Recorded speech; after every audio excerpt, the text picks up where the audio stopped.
Welcome to the Visions of the Unseen, a program where we bring to our viewers unique stories of unique people. Where we turn the spotlight to such people who have been quietly working for years. Through our conversations with these individuals, we shall try to share their vision, see the world from their perspective. বাংলায় বললে অদৃশ্যের দৃষ্টি কিংবা বলা যেতে পারে অদৃশ্যের দর্শন। Very special guest, Let me welcome Anurekha Ghosh, Mr. Arjun Boshu Roy. Mr. Sandeep Nolakha.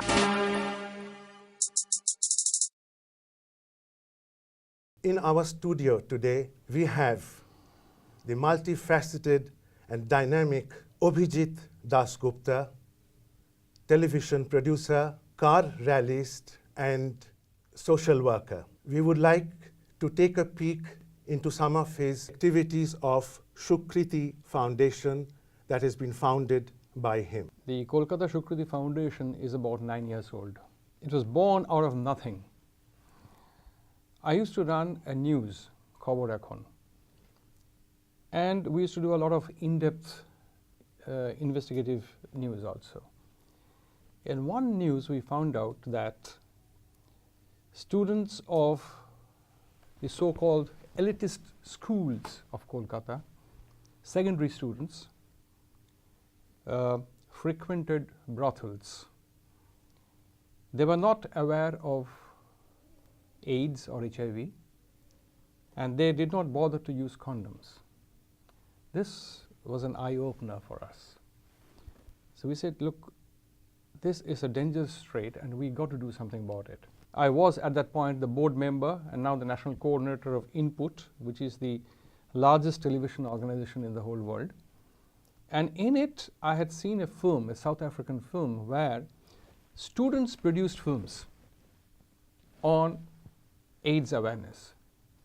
So I said to myself, if these guys can do it, why can't we? With that in mind, we started a project called Reach Out.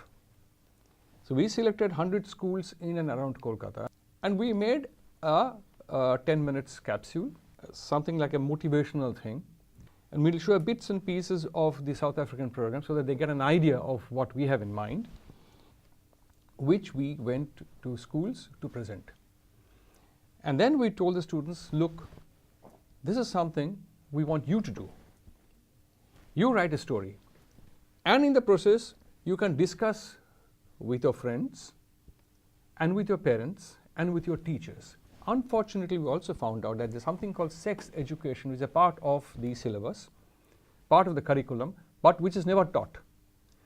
The teachers are hesitant to teach, as students are hesitant to ask. But it's a part of the curriculum. So fine. You ask, we will answer. So we trained a group of people and we visited 100 schools and we received something like 400 odd stories from the schools. I had a television channel at that point of time. I selected some stories and read it out on television, asking the viewers to select the best 3. So we got a lot of feedback and the best 3 stories were selected and we converted those stories into 10-minute films. And we screened those films. So what happened in the process was, first they became aware, and then we said, okay, once you see the film, send us feedback. And the best review would get a prize again. So there was constant involvement. Constant involvement, okay? So that was the beginning. Physically challenged here. Unfortunately, even after nearly 70 years of independence, we use such terms as Langra Khora Kana. We look down upon them. I said, this is not fair. What is even worse is that there's a school in Kolkata by the name of Deaf and Dumb School.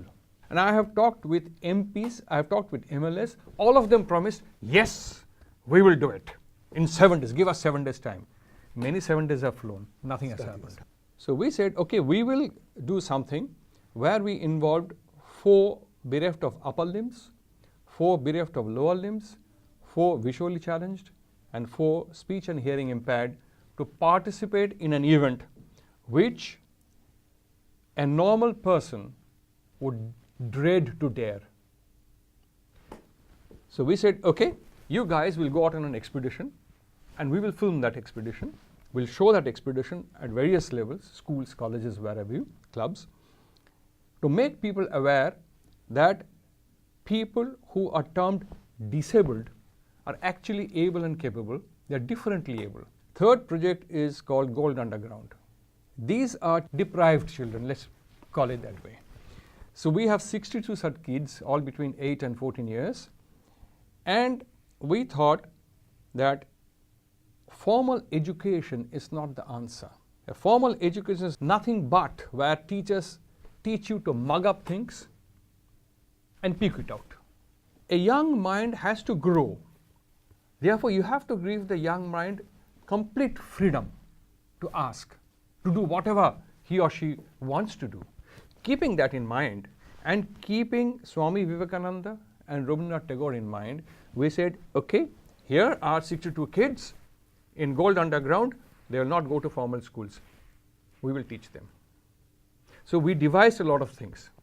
And we teach them to paint, we teach them crafts, we teach them to sing, and we teach them to dance. And from it, what do they learn? Expressions, belief in themselves, teamwork, discipline, all that comes into them. It's a very interesting way, that is. I don't know interesting or not, but we are trying it out, and so far I would say we have been quite successful because all the 62 have fared very well in their classes. So you're doing a lot of work, as you see, but have you been, you think, recognized? Frankly, I don't care too much about recognition. When they come and hug me, I think that's the biggest recognition, biggest award or reward that I can get. How do you motivate to almost do the impossible? First, I don't believe that there's anything called impossible. Two, you have to lead the way. When I tell them my age, they don't believe. They say, that's beyond belief. If I can do it, you guys can do it. Let's follow. Let's do it.